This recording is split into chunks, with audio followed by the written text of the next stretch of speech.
right, folks. So let's get into the secret sauce. This spicy number is about tackling thread breaks. So, how do we track down thread breaks in our embroidery designs? Nothing can be more frustrating than limping through a design with chronic thread breaks and fraying. Luckily, there are a few things we can do to keep in mind.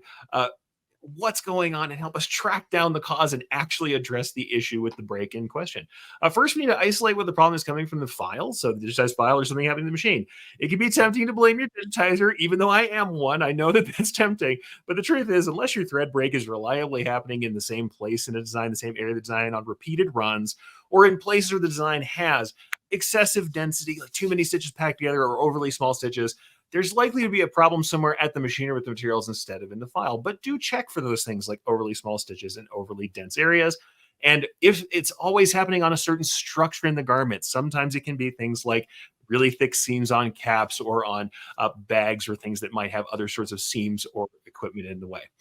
However, if thread breaks are happening throughout a design at random, different areas on a retest, it's time to track down some likely culprits that are on that machine and execution side, and we can isolate the issue with a few simple steps.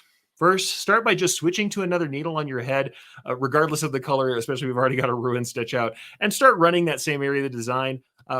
If there are no breaks and the upper thread path for the original needle is clean and free of debris, damage, and scratches, then you might just have a worn or damaged needle.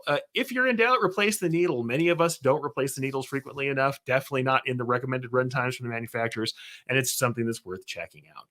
Certainly, you also should check the cone of thread on the initial needle that was causing the breaks as well. Improperly stored or aged thread can become brittle, especially those of us who are desert dwellers. If your stuff's been out in the sun and in the dry, you may find that it's quite brittle. If you can grab your thread and stretch it a little bit and it breaks very easily between your fingers, the chances are you have to swap out to a new cone thread or get a new thread that has not been stored improperly or damaged. So watch for it being excessively brittle or friable as well. Now, if you swap to a new needle and the thread breaks persist, then you want to start checking stuff in the bottom thread path. Check over the area of the needle plate, the bobbin case, and the rotary hook. If you've recently broken a needle, you may have left a scratch somewhere on the plate or had a piece of the needle get down inside under the plate and scratch the hook.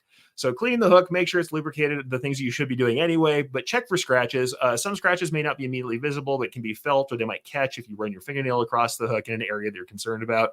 If you have scratches in the thread path through the needle plate of the hook, they'll need to be polished out with an emery cloth or emery cord if that's what's catching and causing these breaks. Also, it's always a good time to check out that bobbin, the bobbin case.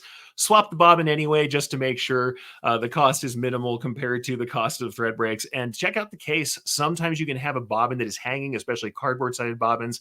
If your bobbin case is out of round or the bobbin itself is somehow either damaged or malformed, when it hangs, we can get tension issues and even occasionally breaks from that as well. All in all, the right call is to check over the thread path from the top to bottom and take excessive breaks as a hint to check the condition of all those places that come in contact with your thread. Check for proper tensions, give a thought to the last time you replace these potentially offending needles, and realize that a little maintenance goes a long way towards efficiency. So thank you for listening, and I hope you enjoyed the sauce.